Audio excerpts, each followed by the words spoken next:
Here is exactly what happens inside your body over a 36-hour fast without food, hour by hour, right up into the point when your body is going to flip into that fat burning as well. During this video, I'm going to talk about that full timeline hour by hour, and then I'm going to discuss a few benefits and my experiences. And then at the end, I'm going to chuck in some FAQs that I typically get asked by my clients about this fasting length.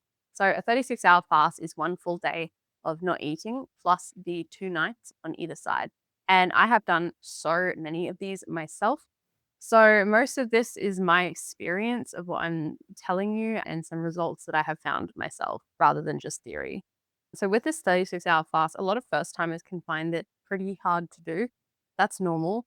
The thing that I have to do before going into this, I can't just stop eating one day. I have to prep for a few days. So, I will go low carb for about 3 to 4 days prior because that's just going to help lower my insulin over those few days. And it's just going to help my body get ready to switch to its other alternate fuel source, which is body fat, which kind of brings me to this sort of explanation of this switch that I usually talk about, or people call it being metabolically flexible. So your body is running on two fuels. That's either glucose from carbs or your own body fat. It's going to burn one of those at a time, and it's also referred to as the Randall cycle. When there is glucose around in your body, so let's say you've just eaten some oats, your body is going to be raising your insulin and using that food that you've just eaten for energy. But that means that your fat burning is switched off while that is occurring.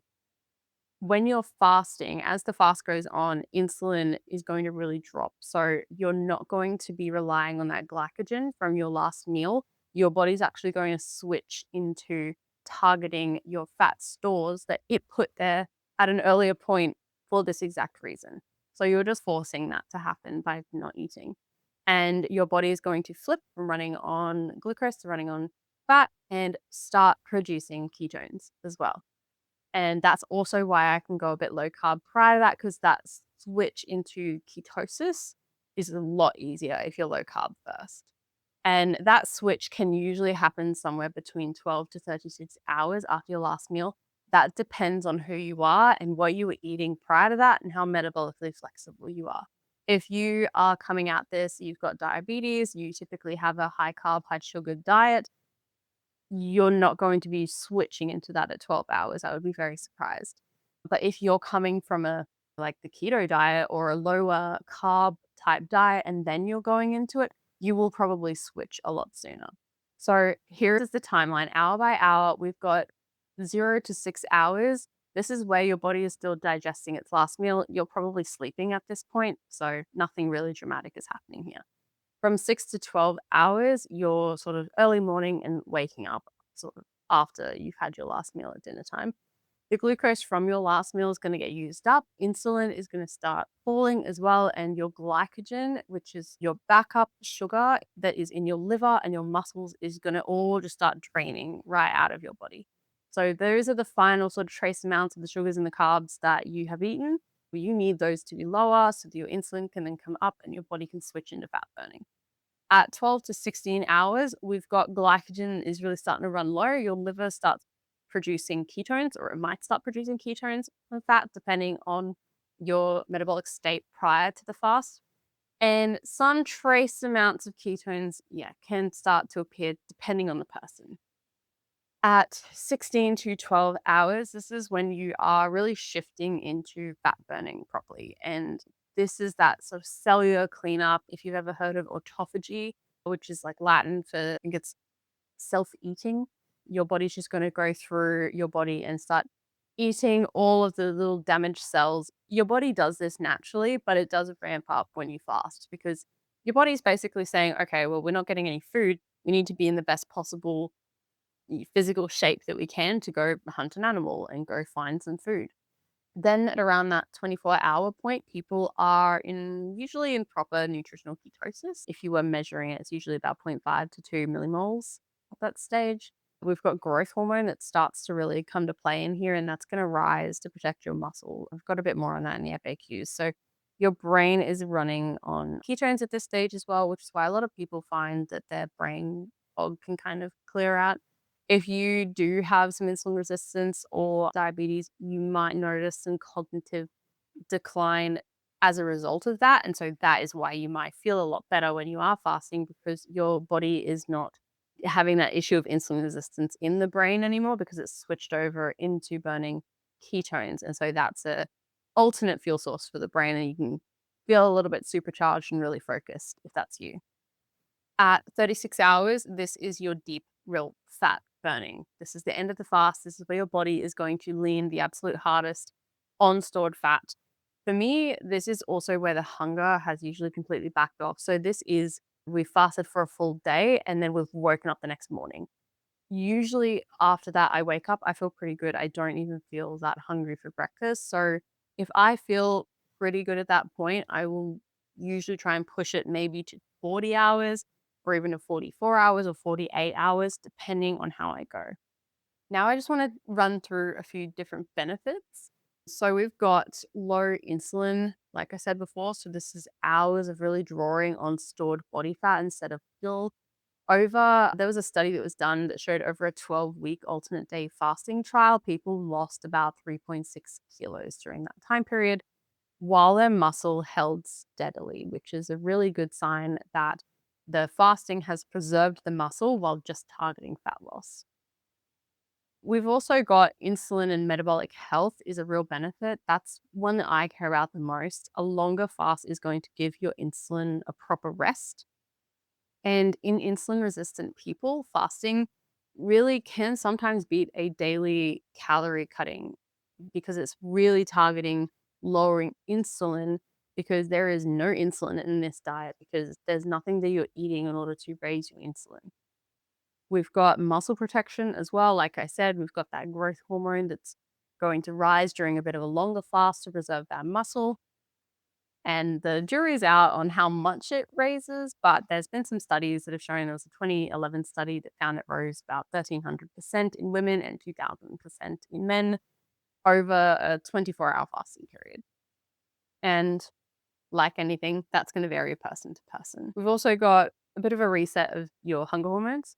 So things like your leptin and your ghrelin can really start to regulate, which means that you are not craving as much food, but you also get the right signals when you do start eating again that you are full, rather than having those signals be kind of dull and constantly being hungry and then never feeling like you've actually eaten enough. And that's really helps a lot when you're in a deficit.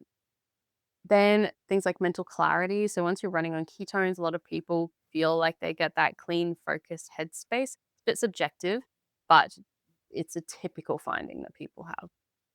The whole insulin piece here really is the whole game. And I've got a free masterclass that unpacks how insulin and also leptin and ghrelin and really the 9 fat burning and fat storage hormones all sort of work, and how they can be currently dysregulated and how you can regulate them again. So the link is in the description. It's free, so you can go watch it after this.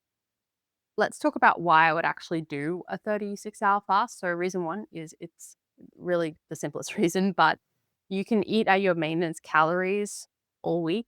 So no daily restriction, no counting, just proper satisfying meals, but more on the low carb end when you're leading into that fast. And then you do your 36-hour fast. That single day of fasting is going to level out pretty much to a whole weekly deficit. If you were to like take 2,000 calories and then split that over 7 days, that's your daily deficit. If you do not like tracking your food every single day, or you do not like being in a deficit every single day, this could work really well for you. For a lot of people, the one hard day can beat 7 days of restriction, and that really appeals to some people. I personally would rather a sort of daily restriction, but just changing what I eat. But sometimes I will throw in a 36-hour fast just to switch things up and keep the body guessing. Reason number two is if someone is really struggling with insulin resistance, a full 36-hour fast is a great way to get your insulin right down as low as it will go. And then the body can finally tap into that stored fat. That is if you are hitting just plateau after plateau. And I'm talking about people who have got things like type 2 diabetes or insulin resistance or metabolic syndrome.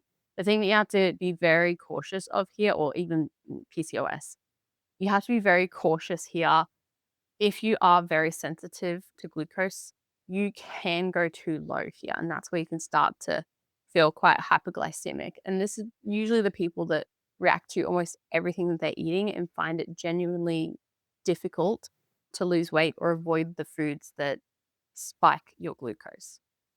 You just have to really keep an eye on what you're eating. Like I said, recommend going low carb first, then go into the fast. It's just going to make it so much easier.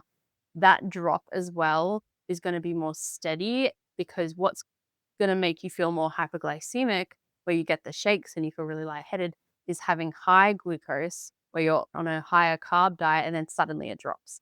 But if we're lowering the glucose and then we ease into a fast, you're not really going to get as much of that shaky, awful feeling. And another caveat, if you are on any medication for like blood sugar, you really need to be talking to your doctor first. You should not be trialing this on your own. Go and speak to a professional. Low blood sugar is a real risk. Another reason why I might do a 36-hour fast is if I have, let's just say, a proper blowout, like I'm on a cruise, there's too much alcohol, I've eaten so much over those few days, and I just need a bit of a reset to pull everything back in line and just get a bit of that autophagy, because I've probably also heightened the inflammation. This will bring the inflammation back down again. I've got back pain. It would be flaring up at this point. My whole body would be screaming at me because my hypermobility makes me very sensitive to all of my joint pain. And so a 36-hour fast is just going to clear out all the inflammation, increase your growth hormone, lower that insulin, reset the body, my pain will go away, and then I can just get back on track with how I normally eat. And another rule as well is I would not recommend to stack a 36-hour fast on top of a daily deficit. That's going to put you far too, you're going to end up being probably at 1,200 calories a day, which is such a small amount of food. What you'd want to be doing is more maintenance for the week, then do a 36-hour fast. A fast plus a daily deficit you could do if you're doing, let's say, 16-8 or 18-6. That would be great. Or even a 1 meal a day, because it's very, very, very hard to eat enough food in that one meal. But I wouldn't recommend it for a full 36 hours. So here's some what it feels like to do. So I sometimes I like it, sometimes I don't. I'll be honest. Sometimes I find it harder to do than others. What I've found is that the lack of food feels odd mentally. So we have habits in our daily life, and we, like to have food with people, have food with family. There's times that you break at work and you don't really have anything to fill that void, and you feel a little bit empty and you start questioning yourself during the day, like, oh my God, why am I doing this? Like, this is ridiculous. I would also never do it at a point where I've got really yummy food in the fridge. Like, it has to be like basically empty at this point. Because if I'm looking at the food and I'm like, oh, those berries look really good, and oh no, they're going to go off in a day, like I'm going to be a lot more likely not to even stick to the fast. But how much you struggle, I don't know, it depends each time. Sometimes I just ease into it and I do it and I feel fine. I wake up the next morning, I'm all good. Other times I'm shaky and I get hyperglycemic, and then I just go and eat something, because I'm not going to force myself to feel like shit and then be like, oh, yes, for the sake of doing the fast. I would never do that to myself. For me, that first 12 hours, that overnight, I'm asleep. I don't really feel anything. The daytime, that 12 to 24 hours, that's the hardest part. Normally, I train before I have breakfast, but it's very weird to train and then not have breakfast afterwards. Very weird to be skipping lunch, and it feels even weirder to skip dinner. So that's mostly it. It just feels like I'm missing something in my routine. But usually I'm feeling pretty fine, other than the fact that I'm focusing on food. What's gonna happen during the day is that your stomach is going to grumble on and off, and then it just stops. That's a telltale sign that your body has given up nagging you and it has switched to just burning fat. The hardest part, I think, is dinner time. This is when most of the cravings hit, and my partner is usually cooking something or eating something, and I'm sitting there smelling it. I think if I lived alone, it would be a lot easier, but it's more habitual as well. And like I said, my rule is if I get shaky, usually I go and like I have some electrolytes or I'll eat something. I never push past that uncomfortable point into a scary point, and I don't think anyone else should either. That's just being sensible. But an upside as well that I found is that normally in my day, I do spend a lot of time thinking about food. And I'm thinking, okay, well, what's my next meal? What am I prepping for? What have I got in the fridge? You don't have to think about any of that while you're fasting. And also, no dishes and no money spent on that day. So it's quite affordable in terms of dieting. And I find that I just have to fill that space with something else. So I walk the dog, I practice piano, I go ice skating, I'll go riding. Although I do try and not do too much strenuous exercise on these days because that can make me feel a little bit shaky. Something like ice skating, if I wasn't doing a really intense session, would probably be fine, more just like a fun skate. Walking's fine, piano's obviously fine. That just keeps me mentally focused on something else. And then sleep is usually all right. I don't really wake up feeling hungry. My stomach's not grumbling when I'm sleeping. And by the next morning, I'm not really hungry at all. Like I said, I just usually go a bit further than 36 hours at that point. So let's get into the FAQs. A lot of people ask if they can drink coffee, tea, or electrolytes. Yes, so black coffee, plain tea, water, all fine. Just don't add sugar or milk to the tea. And electrolytes, yep, that's fine. Or just a pinch of salt is okay too. Like I said, watch the milk and the sweeteners. You can usually eat to up 50 calories, so you could get away with a little bit of milk in your tea and watch the sweeteners as well, like fake sweeteners. I use allulose because that doesn't raise blood sugar like other sort of fake sweeteners can. Yeah. And then another question that I usually get is, will I lose muscle? So for a sensible single fast, no, because growth hormone is going to help protect that. But it's not like an infinite resource. The leaner you are and the longer you push and the more often you push, your body will eventually start pulling from your muscle. So that's the point where you just have to really assess it for yourself and make a smart choice. Another one is, can I train, or like what type of training can I do? So walking I think is great if you want to do a light session. If you're new, I would just keep it very, very easy. Skip the heavy sort of intensity stuff. Don't do it on a day where you're training at the gym because you're really breaking down muscle when you're doing that, but you're not fueling your body with anything afterwards by eating something that's going to help you replenish that muscle. So do it on a day where it's maybe like a rest day or a recovery day and do some light stretching and just keep your mind occupied. Now, this is for women with a cycle. So, this is what about my cycle? This one matters a lot because depending on where you're at, you're going to feel either like shit or you're going to feel great. The long fast is going to sit best in the first half of your cycle. That's your follicular phase. And the week before your period, that's for eating. That is not fasting. How often should I do one? This is a tool, really. So some people like to run these once a week. There was a period of time where I was trying to do that once a week. It does get difficult, but usually you could do this maybe once a month. Now and then I do it maybe once a quarter. So it depends. And like I said, you have to time it during your cycle as well so that you don't set yourself up for disaster. But it's really going to depend. I would use it as a tool to break through a plateau or as a reset. So if I've just come back from a holiday, maybe I want to reset. If I have just been pushing and I'm still not losing weight, I'll just chuck in a 36-hour fast, break the plateau. Yep, okay, maybe once a quarter. If you're really trying to lose weight, then maybe once a month, but it's very individual. And then I get questions of who should skip this entirely. In my opinion, if you have a history of disordered eating or a rocky relationship with food, skip it. Just don't do this type of fasting. Same if you are pregnant or you're breastfeeding, or if you are on medication for blood sugar or blood pressure, especially for things like insulin or diabetes medication. You need to be talking to your doctor before you go into these long fasts because it can, if you need to take your medicine with food and you're not taking it with food, that can lead to a bit of a disaster for you. I do not want to recommend that at all. Always go speak to your doctor first. They know you better than anyone. Then for first timers, don't jump straight into 36 hours. Build the low carb base, get comfortable with a 16-hour or an 18-hour fast. Then you can push it to a 24-hour fast. So that would be your 1 meal a day or OMAD, and then you can work up from there and push it. Then once you're pretty comfortable with OMAD, then you just simply skip that meal and go to bed instead. So that is the 36-hour fast, start to finish, the timeline, the benefits, how I feel about it, and some FAQs. So my very quick take that I'll leave you with, it's a great tool, but it is a hard tool.